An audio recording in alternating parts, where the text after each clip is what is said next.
ఎవరికి కొంతమంది అడుగుతున్నారు నా పర్మిషన్ లేకుండా పదవులు ఇవ్వకూడదని కూడా ఇంకా అలాంటి ఆలోచనలు ఉన్నాయి పార్టీలో. ఎవ్వరి పర్మిషన్ ఉండదు.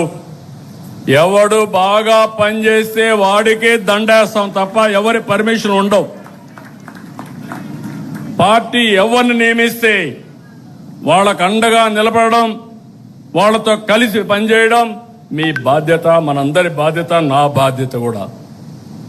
ఇంకా విధానాన్ని రూపకల్పన చేసుకుందాం. ఏ విధంగా అవార్డు వాళ్ళని గుర్తించాలో చేద్దాం. మీ గౌరవం పెరగాలంటే మీ నియోజకవర్గం బలంగా ఉండాలి. మీ నియోజకవర్గం బలహీనపడి మీరు బలపడాలంటే, మీ గౌరవం పెరగాలంటే పెరగదని చెప్పి కూడా నేను మీకు తెలియజేస్తున్నా. నేను బ్లంట్గానే చెప్తున్నా. ఈరోజు ఏమనుకోవద్దండి, మనసిప్పి మాట్లాడాలి. మనసిప్పి మాట్లాడకపోతే మీరు ఏమనుకుంటారంటే ఎవరైనా పని చేయకపోయినా నాకు గౌరవం ఇవ్వమంటారు, నేను ఫస్ట్ నుంచి ఉన్నాను నాకు గౌరవం ఇవ్వమంటారు. కావాలంటే మా ఇంటికి పిలిచి ఒక కాఫీ ఇస్తాను, కానీ పార్టీ కోసం పనిచేసిన వాళ్ళకే గుర్తింపు ఉంటుంది. నేను వెరీ క్లియర్.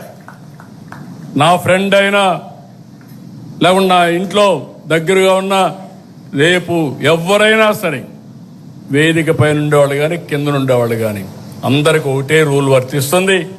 సమర్థత, పార్టీకి లాయల్టీ, రాష్ట్రానికి ఉపయోగపడే నాయకత్వానికి నేను అండగా ఉంటానని మరొక్కసారి తెలియజేసుకుంటూ ఈరోజు ఈ మీటింగ్లో మిమ్మల్ని అందరినీ చూశాను.